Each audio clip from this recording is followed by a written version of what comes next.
A hora da crise é o momento em que o impaciente passa a receita para o paciente. Em 98, eu me desentendi com meu sócio, saí fora e fundei o Grupo Nilcon, que você apresentou hoje. O Grupo Nilcon acabou se constituindo de 7 empresas, etc., foi crescendo. Em 2002 já era líder de mercado. Eu nunca ninguém disse na publicidade isso, mas eu vou falar sinceramente. Do zero a líder de mercado, nunca aconteceu na história da publicidade uma empresa chegar com essa rapidez. E nunca aconteceu de ficar 16 anos na frente também. Muito raro. E talvez a gente tenha conseguido a maior receita da história de uma agência de publicidade no Brasil. Quando a gente fala de marketing, né? Na minha vida, eu me considero um cara bom de marketing no meu nicho. Também me considero um cara talentoso em finanças. Mas se eu só tivesse o talento em finanças, seria muito difícil pra mim ter chegado aonde a gente chegou em termos de alcance, né? Então eu entendo que o marketing como é um pilar não basta ser, tem que parecer. Exato, exatamente. Se você só for um bom profissional e não parecer para os terceiros, para quem vai utilizar do seu serviço, para quem vai analisar se deve ou não trabalhar com você, tem que... a divulgação é tudo. Agora, de forma correta, né? Não, com certeza. Em 2015 eu vendi, eles pediram um fade-out de 2 anos, ficar mais 2 anos formando, né, as pessoas que vão me suceder. E aí eu falei, bom, eu vou fazer o que agora? Ok, eu estava muito bem financeiramente, fiquei líquido porque vendi empresa. Primeiro vendi 20%, depois 40%, depois 60%, depois 80%, depois final, acabou. Aí vendi o resto. Esse saldo foi em 2015. Eu fui vendendo por etapas, né? E qual que é o melhor momento de vender um negócio para você? Eu acho que assim, as pessoas quando pensam em vender seus negócios, tem que tomar muito cuidado. No início a pessoa precisa de capital. E eu sempre sugiro assim, se você tem um potencial de crescimento, de multiplicar o seu crescimento e você vê um valor maior lá no futuro, venda um pedaço pequeno no início. E faça cash-in de tudo. Mostra pro teu sócio que você está trazendo dinheiro para dentro do negócio e não pro teu bolso, que não é a hora. Tudo tem sua hora. Ou você vai fazer uma venda para estratégica no futuro, ou você vai fazer um IPO, que é abertura de capital. Você pode fazer o que você quiser, mas você tem que pensar que você precisa de capital, você toma cuidado que se você se desfizer de um stake grande no teu negócio, você vai se arrepender lá na frente, quando você mesmo vai criar esse valor. E teu sócio estratégico vai ajudar a criar esse valor, não tenha dúvida. Então, o momento certo não dá para dizer, não tem varinha de condão para dizer. Muitas empresas antecipam muito o seu IPO ou sua abertura de capital. Quem tem sócio tem patrão, tem que tomar cuidado. Muitas vezes isso pode ser uma faca de 2 gumes, porque pode atrapalhar o crescimento. Tem uma série de aspectos para serem avaliados antes de tomar uma decisão importante como essa. Existem as startups que precisam disso, porque tem receita ainda muito limitada no início, então elas têm que fazer essas rodadas série A, série B, etc, tal, para tentar sobreviver até o negócio realmente acontecer. Mudou muito o humor do mercado em relação à aceitação do não receita. Aí eu pensei assim, o que eu vou fazer, né? Porque eu não vou parar. A idade vem e você tem que pensar assim, bom, eu tô líquido, eu tô bem, eu poderia parar de trabalhar? Poderia. Mas o que seriam das férias se você só trabalhasse? E o que seria o trabalho se eu tivesse férias? Você quer morrer em casa. Minha mulher falou, se você ficar em casa, nós vamos separar. Eu não vou te aguentar aqui em casa. Se bem que ela trabalha mais que eu hoje em dia, mas o trabalho dela é muito em casa, porque ela é influenciadora. Eu não imagino digital. ninguém que trabalha mais que você, cara. Não, pode deixar que não. Sabe por quê? Sabe por quê? Eu falei isso outro dia e vou repetir. O poder tá na agenda vazia, não na agenda cheia. Eu tive agenda cheia por 38 anos seguidos, das 9 da manhã às 9 da noite, enlouquecidamente escravo de uma agenda. Reunião atrás de reunião, etc. Hoje eu escolho as reuniões onde eu sou mais efetivo, onde eu posso render melhor. Eu sou hoje presidente do conselho de 8 negócios que eu entrei. 8, não foram 1, foram 8. Essa sua visão de mundo é porque ela é hoje ou você teria feito diferente? Não teria feito diferente. O executivo empresário hoje que está envolvido na operação tem que dar vida pela operação. Eu não conheço outro jeito. Garanto que você está aqui 20 horas por dia, se pudesse. O primo é o que mais trabalha aqui, cara. Sem dúvida. Parece um consultório médico o escritório dele. Não, cara, será que eu era tão louco pelo meu negócio que eu pensava, nossa, já é sexta-feira. E amanhã,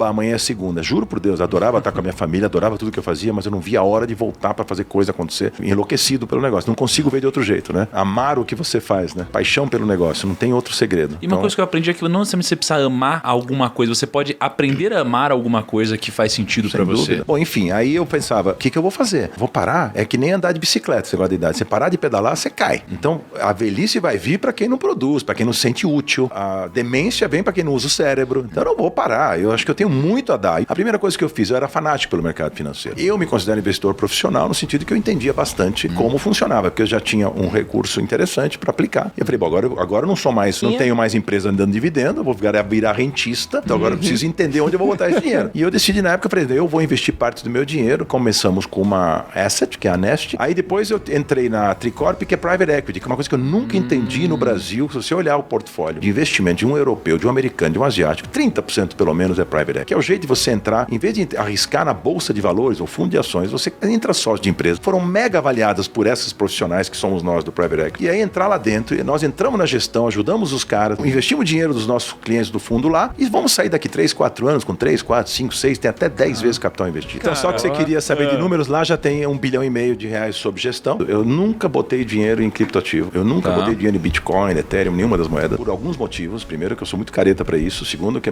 grande parte delas é meramente especulativa. Por mais que ela tenha dado muito dinheiro a muita gente, elas são sempre muito instáveis. Ô, Lucas, qual foi a última vez que você comprou Bitcoin? Quando bateu 300 mil lá. Ah, então tá bom, pode continuar. Esse é o melhor sinal do mercado. Agora... Eu vou te passar as dicas, tá? Quando ele operar, a gente faz o contrário. Tá bom. Mas, deixa eu me perguntar uma coisa. A gente é muito curioso aqui de saber o que a turma bem-sucedida que vem aqui faz com o próprio capital. E a gente sabe que você tem um family office, etc.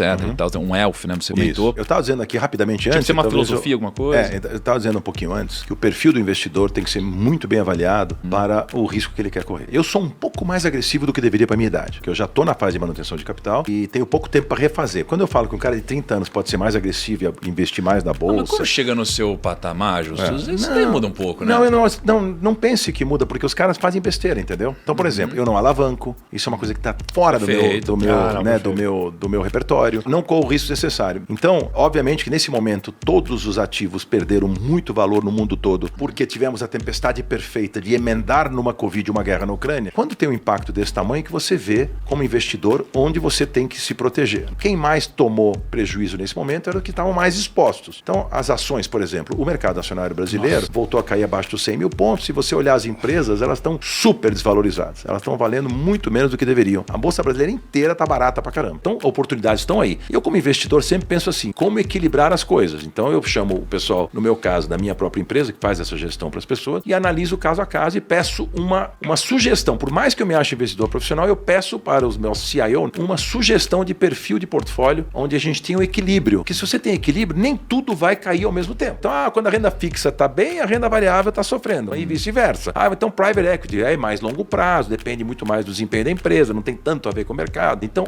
se eu perdi em algumas posições, perdi também como todos os mortais perderam. Todo mundo perdeu que estava investindo. Mas eu consegui me proteger bem. Então, eu tô meio que perto do 0 a 0. O resumo da ópera é esse. O cara tem que escolher o portfólio dele, ele tem que se equilibrar. Eu sempre falo pro jovem que se você juntou um certo capital, mas não tanto ainda, não arrisca mais do que 20% dele em renda variável, em bolsa, essas coisas. Fica mais no papai e mamãe que você vai se dar melhor. Durante a crise, Warren Buffett, que é um dos que eu mais admiro no mundo, ele falava assim, meu pior investimento em ações levou 18 anos para voltar. Se a empresa é boa, um dia volta. E é a hora que ele fala outra coisa muito legal, que é o seguinte, a hora da crise é o momento em que o impaciente passa a receita pro paciente. O cara que tem paciência e tem estômago e sangue frio, vai ficar quieto e não vai realizar o prejuízo. O que você pode dizer assim, estou valendo menos, porque o papel que eu tinha lá do Banco do Brasil, ou da Petrobras, ou do qualquer empresa, ou da Ambev, tá valendo menos nesse momento, mas são boas empresas, eu acredito nela. Olha que bizarro, né? O Brasil tá com um PL hoje menos de 5. De graça. Você tem noção do que é isso? Cara, e aí você olha pra bolsa, olha que interessante, quando você pega os últimos 36 meses, tem uma pauta, assim, que eu sempre... Ela é relativamente polêmica, mas eu sei que você vai trazer isso de alguma forma construtiva, né? Porque quando a gente fala sobre meritocracia, numa empresa, quando a pessoa está nela, existe uma capacidade da pessoa de ela crescer na empresa ou ser demitida. A pessoa, ela às vezes não definiu a realidade a qual ela nasceu, mas aonde ela está, é possível que ela de alguma forma cresça ou deixe de crescer. Como que você enxerga? Você acha que hoje existe de alguma forma meritocracia? Eu preciso dizer assim, a experiência e a maturidade trouxeram uma série de visões diferentes. Eu sempre fui um ownership-minded person. Era uma pessoa com mentalidade de dono. E isso mudou. E hoje em dia o que funciona é o partnership-minded executive, né? Que é o cara que pensa na parceria, na divisão da riqueza gerada pelas pessoas da empresa, com elas mesmas. Você não consegue, por mais que você tenha talento, que você tem de sobra, Thiago, fazer isso que você fez aqui sozinho. Então você tem que dividir isso. E na divisão, a delegação é talvez uma das facetas mais complexas do empresário bem-sucedido. Porque ele acha que ele sabe tudo do jeito dele, que tudo tem que ser do jeito que ele faria. E eu fui muito assim, fui muito control freak. Eu sempre achava que tudo tinha que ser do jeito que eu queria fazer e que os outros nunca iam fazer tão bem quanto eu faria. E aí é difícil como é que você remunera essas pessoas, como você estimula, como você atrai e retém talento dentro do teu negócio, que é quem vai fazer acontecer. Eu, como bom líder, não precisava fazer mais do que isso. Atrair os talentos e motivar os talentos e reter eles na empresa. Fazer eles terem uma vida longa no negócio e não ficarem pulando de galho em galho, né? Porque não é o que eu queria. Esse é o único jeito de você fazer isso, é você dar uma participação para os caras. Historicamente, na nossa profissão, quero lembrar, e vou dar um exemplo aqui, a DPZ foi uma agência que sempre foi muito importante no mundo da publicidade. E tinha 2 talentos lá dentro, um chamava Washington Oliveira, outro chamava Nizam Guanais. Poxa, se eu fosse o dono da DPZ da época, eu dava metade da empresa para esses 2. A empresa tem que valorizar meritocraticamente quem realmente produz e faz ela ser fora de série. Os outros, você pode ter pessoas que tem que estar lá porque tem que carregar o piano do dia a dia, mas os que superam e os que são fora de série você não pode perder.